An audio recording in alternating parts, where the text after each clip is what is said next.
Hi, I'm Jeff Gonzalez, president of Trident Concepts. I'm here with Brownells Daily Defense to talk to you about vacation EDC. So I know at some point or another everybody's going to want to go on a vacation. And when you do go on vacation, there's probably a lingering question, which is, well, can I take my concealed carry firearm with me?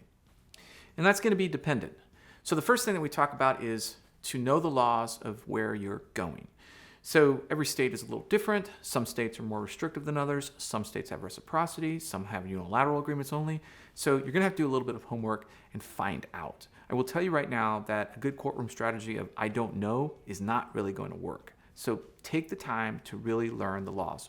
Not only do you want to learn if you can carry, but you want to learn the differences between the use of deadly force in your home state versus the use of deadly force and where you're going. The next thing we talk about is your gun selection. You might find that where you're going, it may not be conducive to taking the firearm that you're most accustomed to carrying in your home state.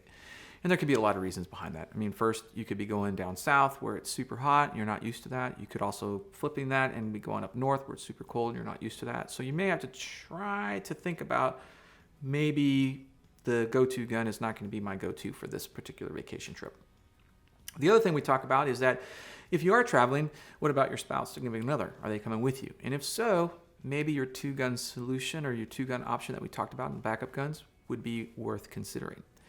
The other thing we talk about is, what if you're traveling someplace and you can't carry a firearm? So restrictive you can't do that. Well, at the very minimum, what you want to carry is a med kit. You want to have some sort of like little travel med kit that you can take with you. That med kit should also potentially include a tourniquet to go along with it. So this is something that you're going to want to be responsible for. If you can't be responsible for protecting yourself, you want to at least be responsible for bandaging yourself up if you are involved in a deadly force encounter.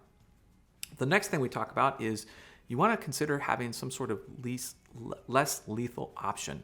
So going back to the fact that you may not be able to carry a firearm in that state, or even if you do, you might want to at least have some other option.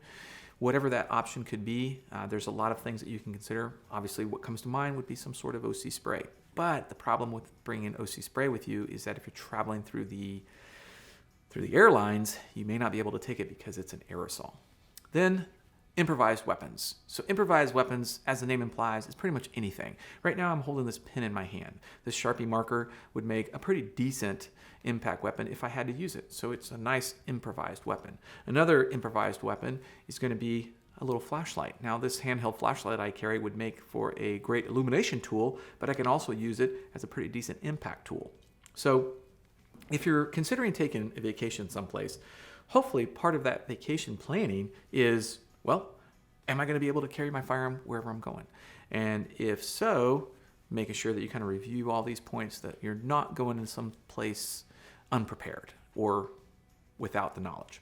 So if you have any questions or comments, please feel free to post them down below. We'd love to hear from you. Until then, I'm Jeff Gonzalez. Take care and stay safe.